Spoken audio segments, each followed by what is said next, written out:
DGiT can be used to help you understand your market opportunities, how big your market is, who your audience is, what they're interested in, what motivates them to travel within New Zealand, and how they make decisions.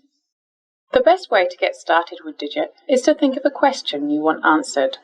So, imagine you wanting to find out how many people are interested in an overnight visit to the Mackenzie or Aoraki regions to stargaze.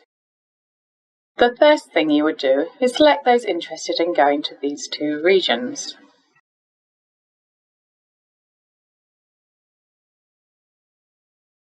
Next, you'd select those interested in look at the stars from a dark sky sanctuary. If you wanted a slightly broader target, you might also consider selecting seeing the southern lights or visiting an observatory. And finally, because you're interested mainly in overnight trips, you'd select all the short break and long break options. Short breaks are at least one night, and long breaks are 5 or more nights.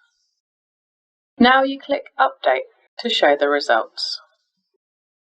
The results tell us there could potentially be 95,000 trips to the Mackenzie or Aoraki regions to stargaze in a year, which is a potential number of trips, because people need to be made aware of the offer and encouraged to take them, to convert potential into actual trips.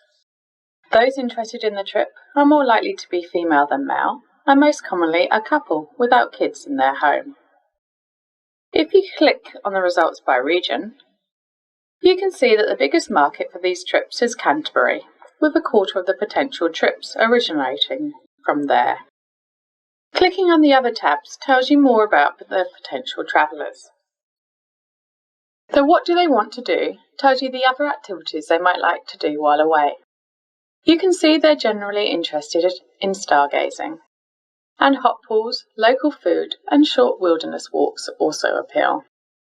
You might notice there is also some interest in whale watching and dolphin watching. This doesn't mean that they want to do these things in the Mackenzie and Aoraki regions.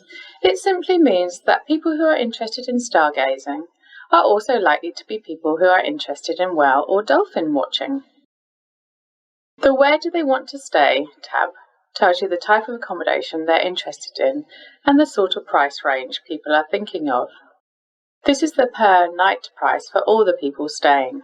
It is not a per person cost. The How Do We Reach Them tells you about their decision-making process and what might motivate them to take a trip, from just thinking about it to actually booking.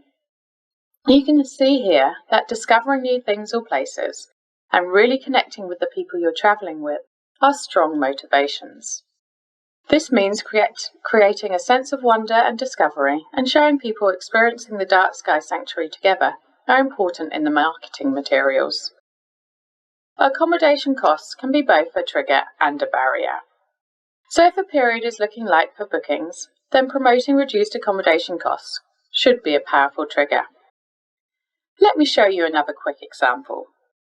Imagine you wanted to know what people taking a long break with children want to do on holiday. All you'd do is click on the reset and then select Long Break with Children and click Update.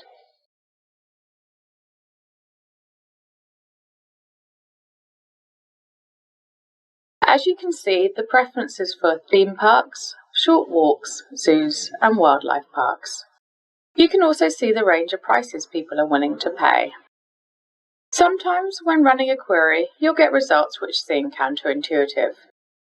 For example, if you select Central Otago as a target destination, you'll see that the 9th most preferred activity is whale watching.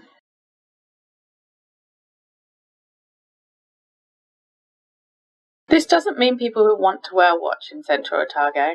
Instead, it means that people interested in going to Central Otago are also interested in whale watching, but not necessarily in Central Otago. The best way to deal with a result that seems counterintuitive is to think to yourself, can I make this into an opportunity for my business or region? Potentially by partnering with other regions or businesses. If the answer is no, then ignore it and move on to the next finding. The only tab we haven't looked at so far is Regional Knowledge. This tab can't be filtered. It simply shows the activities New Zealanders associate with each region. One other thing worth knowing is that if you ever get a blank page, it means the sample sizes are too small to show reliable results for some or all of the results. If this happens, the best thing to do is to remove or expand some of the filters and try rerunning it. There are lots of different ways to look at the information. So as I said at the start, the best way to begin is to think of a question you want to answer, and then select a few filters you think will help you answer it, and then refine from there. We hope you enjoy the benefits of DGiT.